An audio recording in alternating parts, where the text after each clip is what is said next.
신앙의 동지 여러분, 안녕하십니까? 서정교회 최영소 목사입니다. 오늘 여러분과 함께 은혜를 나누고 싶은 말씀은 신약 성경 마태복음 9장 10절에서 13절 말씀입니다.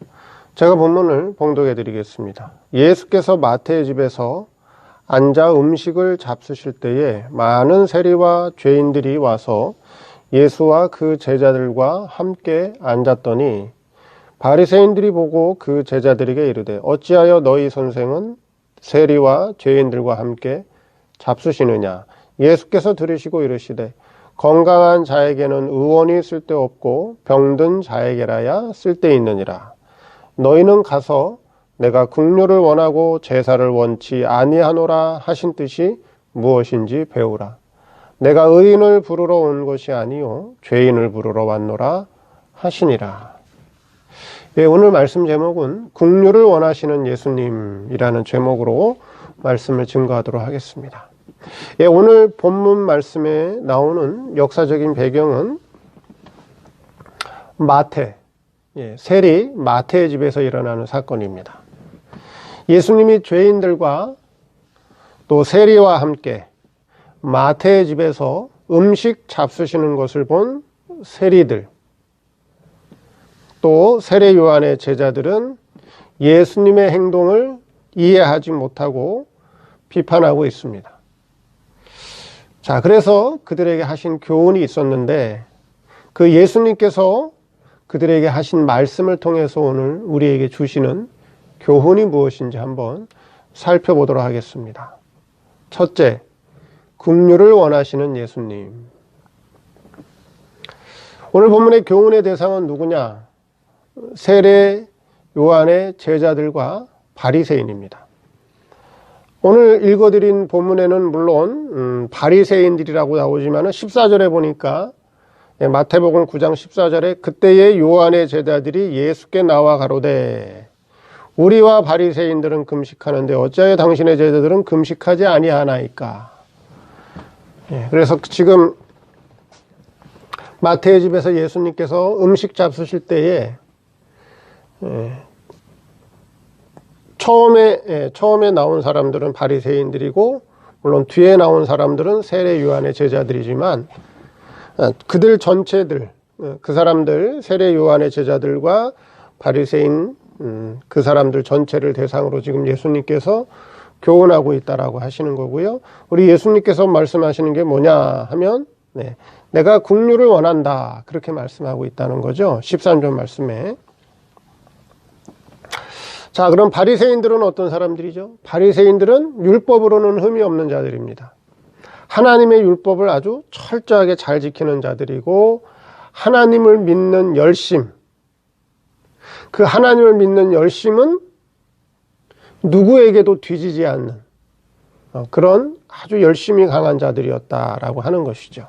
그게 바로 바리새인들이었습니다. 그래서 바리새인들은 많은 사람들에게 인정받는 그런 아주 보수적인 그런 신앙을 가진 소유자들이었습니다.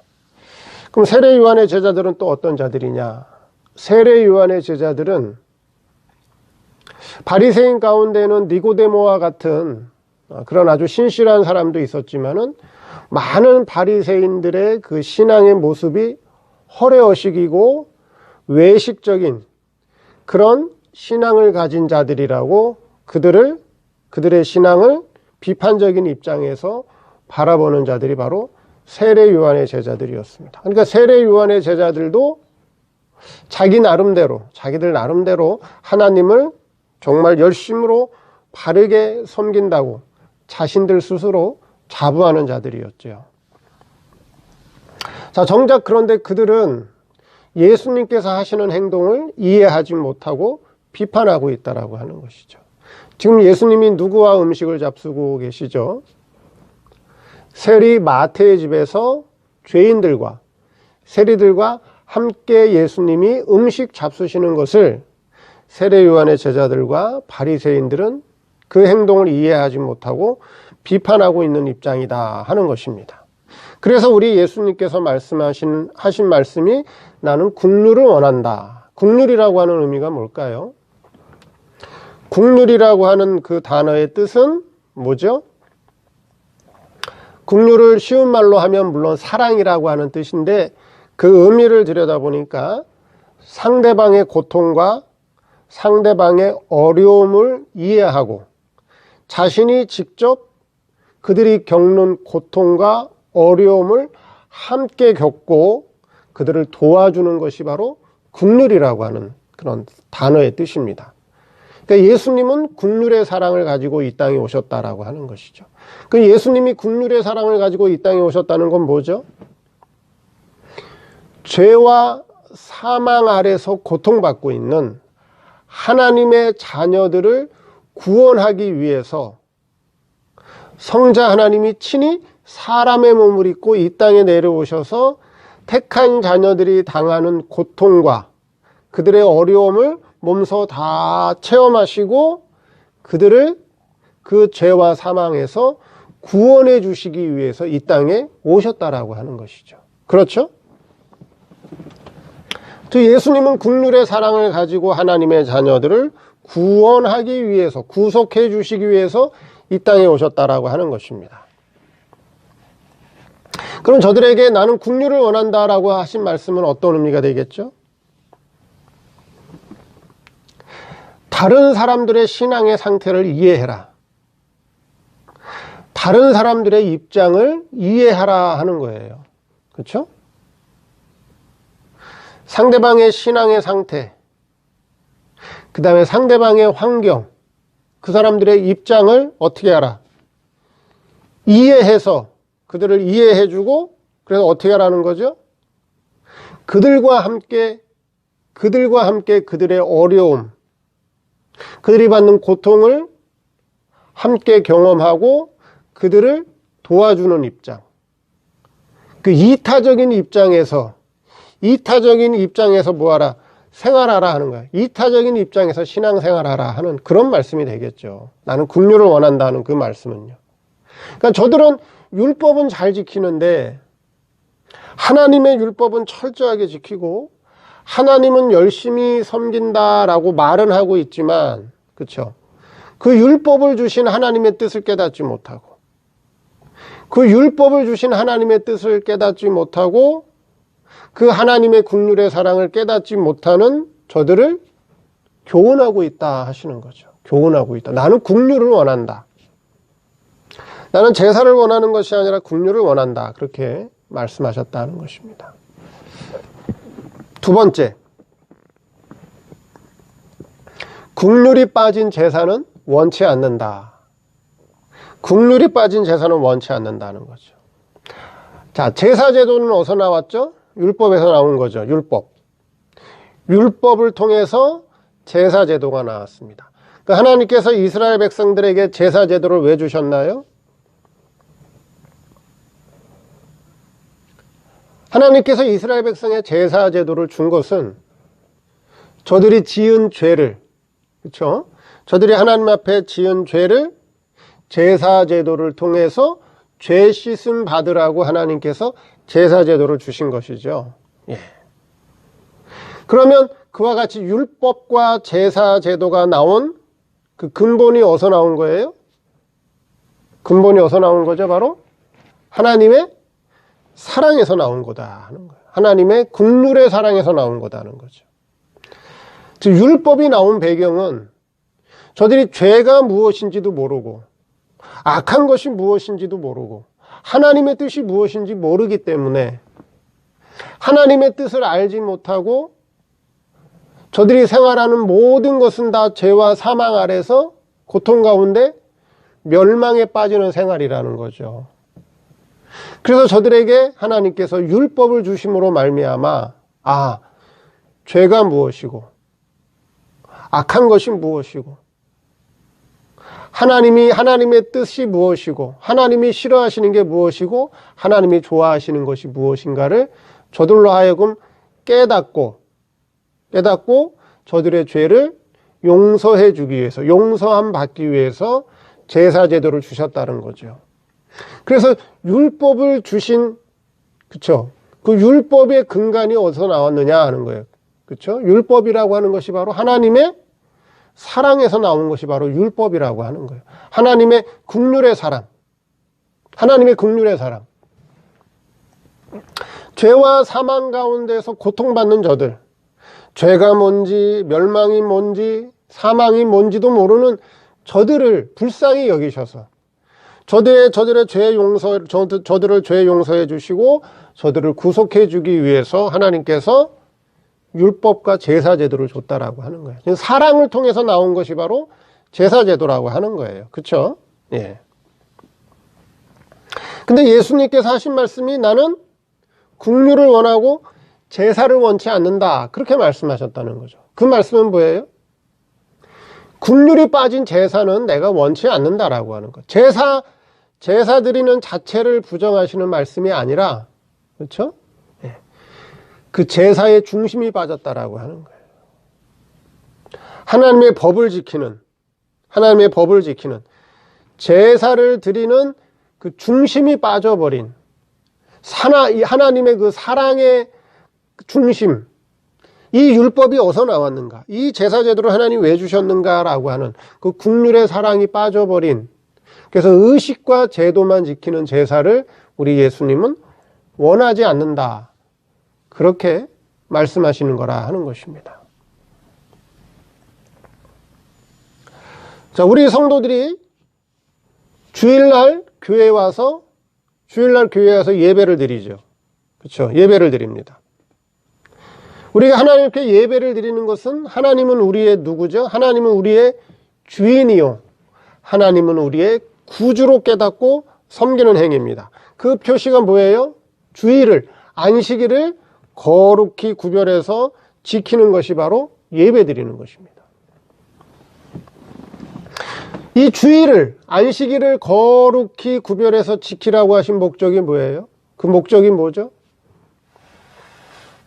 주일을 지키는 거, 안식일을 지키는 거, 이게 뭐예요? 그 제사 드리는 거예요, 제사. 의식이에요. 주일날 예배 드리는 거.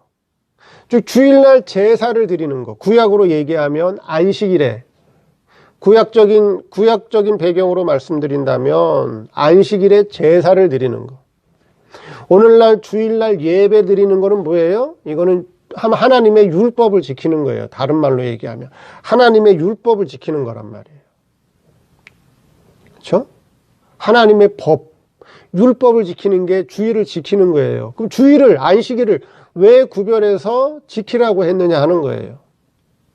그것은 성도가 6일 동안 세상에 나가서 힘써 내 일을 할 때 내가 하나님의 뜻을 잘 지키고 바르게 생활한 것도 있지만 내가 하나님의 뜻을 저버리고 내가 잘못 살아온 부분도 있다라고 하는 거죠. 그렇죠? 6일 동안 살아올 때.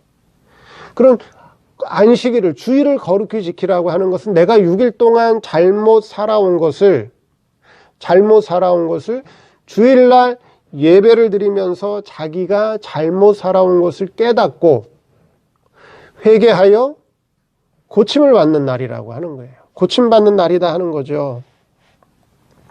그래서 회개하고 고침을 받고 다시 세상에 나가 일할 수 있는 새 힘을 얻는 날.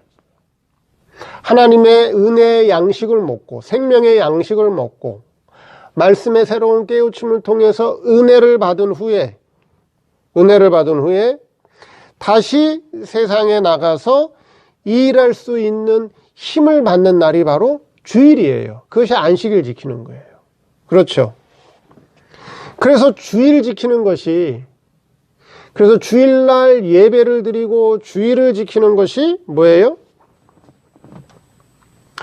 6일보다 못한 날이 아니라고 하는 거예요. 6일보다 못한 날이 아니라 6일보다 더 중요한 날이 바로 안식일, 주일을 지키는 날이라 하는 거예요. 주일 지키는 게 그렇게 중요하다라고 하는 거예요. 자, 그런데 주일을 지키는데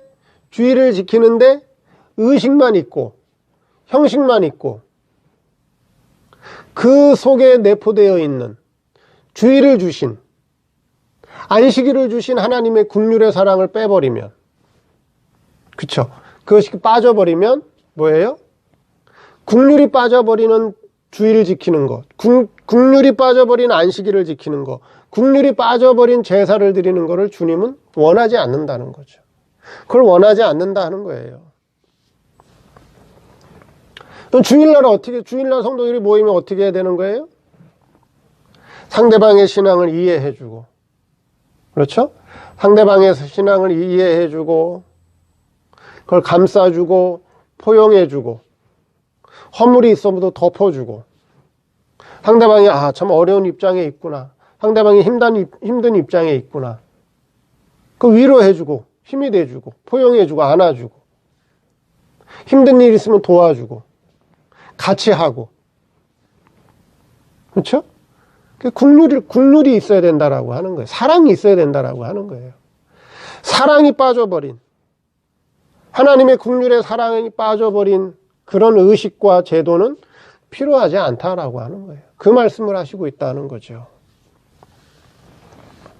자, 그래서 서로 힘이 되고, 서로 위해주고, 서로 협력할 때, 그렇죠? 거기에 행복이 있고, 거기에 기쁨이 있는 거예요. 서로 잘난 체 하고, 서로 있는 체 하고, 서로 아는 체 하고, 그러다 망하는 거예요. 지금 한국 사회가 어때요, 지금? 한국 사회가 지금 망하는 길로 가고 있어요. 한국 사회가 서로 행복한 길로 가고 있어요. 어때요? 사회적으로 봤을 때도. 한국 사회가 사회적으로 봐도 서로 망하는 길 가고 있어요. 망하는 길. 서로 잘났다고 하고, 당신이 못했다고 그러고, 당신이 잘못했다고 그러고, 당신이 못했다고 그러고, 응? 서로 잘난 채, 있는 채, 아는 채, 그러다 망하는 거예요. 그러다 망하는. 교회는 그러면 안 되잖아요. 교회는. 그렇죠? 세상은 그럴지라도 교회는 그러면 안 된다는 거예요. 교회는. 상대방의 신앙의 입장을 이해해주고 상대방의 환경과 현실의 입장을 이해해서 서로 협력하고 도와주고 사랑해주고 위로해주고 힘이 돼주고. 교회는 국률이 있어야 된다라고 하는 거예요. 사랑이 있어야 된다. 그 말씀을 하고 계십니다. 그래서 국률이 빠진 제사, 그 중심이 빠져버린 의식과 제도를 하나님이 원하지 않는다 하는 거예요. 주일 지키는 거 중요하죠. 그렇죠? 어떤 중심으로 주일을 지키느냐 하는 거예요. 의식과 형식으로만 지키지 말라 하는 거죠. 그 말씀을 하고 계십니다. 세 번째, 의인을 부르러 온 것이 아니요 죄인을 부르러 왔다. 자, 이 말씀을 잘못 들으면 예수님은 의인은 싫어하고 죄인을 좋아하는 것으로 오해할 수가 있는데, 이건 지금 그런 말씀이 아니죠. 그런 의도로 말씀하신 거 아닙니다. 그렇죠? 예수님이 이 땅에 오신 건 뭐예요? 죄인을 불러서 의인 만들기 위해서 이 땅에 오셨죠. 그러니까 예수님은 의인을 싫어하는 게 아니에요. 의인을 좋아하시는 분이죠. 그런데 왜 예수님은 바리새인과 세례 요한의 제자들을 보고 나는 의인을 부르러 온 것이 아니라 죄인을 부르러 왔다, 이렇게 말씀하신 건 뭐예요?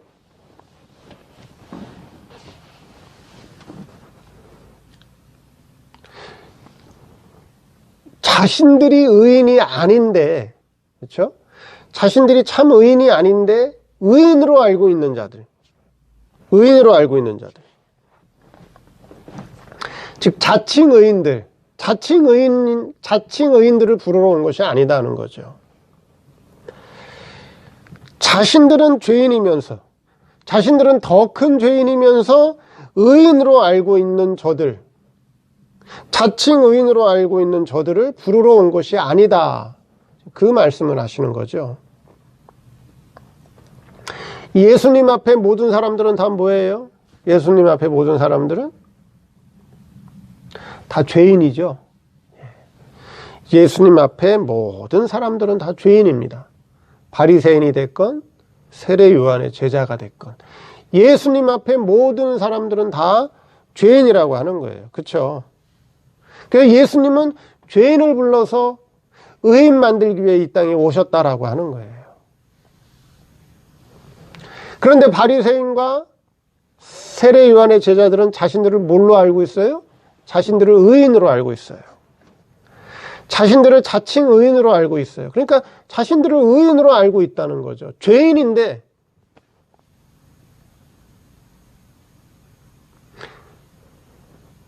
세리보다, 죄인들보다 더 큰 죄인인데도 불구하고 자신들을 의인으로 알고 있기 때문에 예수님은 의인을 부르러 온 것이 아니라, 너희 같은 자칭 의인들을 부르러 온 것이 아니라 지금 나와 같이 식사를 같이 하고 있는, 자기가 죄인인 것을 깨닫는 자들, 이들을 불러 내가 의인 만들기 위해 왔다. 지금 그것을 교훈하고 있다라고 하는 것이에요. 그래서 우리가 주님과 예수님과 신앙적인 바른 관계를 맺기 위해서 자기가 어떤 자인 것을 깨달아야 될까요? 나는 죄인입니다. 나는 부족한 자입니다. 나는 어리석은 자입니다. 나는 교만한 자입니다. 나는 자기 분수도 모르고 날뛰는 자입니다. 자기 부족을 깨닫는 사람들. 자기의 어리석음과 자기의 무능과 자기의 교만을 깨닫는 사람들만이 예수님과 신앙적인 바른 관계를 맺을 수 있어요. 바른 관계를 맺을 수 있어요. 나는 부족한 게 없어요. 응? 나는 부족한 게 없어요. 나는 의인이에요. 나는 부유합니다.